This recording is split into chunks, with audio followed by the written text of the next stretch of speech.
আসসালামু আলাইকুম সবাইকে। আজকে আমি বাংলা সাহিত্যের জনক সম্পর্কে কথা বলবো। কথা না বাড়িয়ে শুরু করা যাক।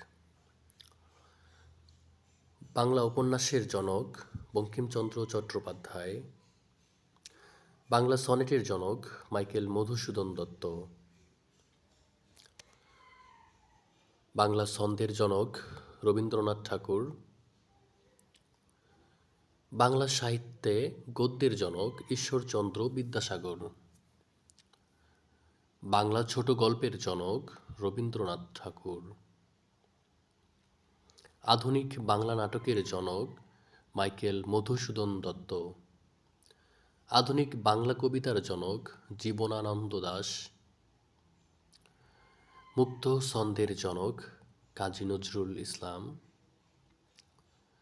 চলিত গদ্যের জনক প্রমথ চৌধুরী। ধন্যবাদ সবাইকে।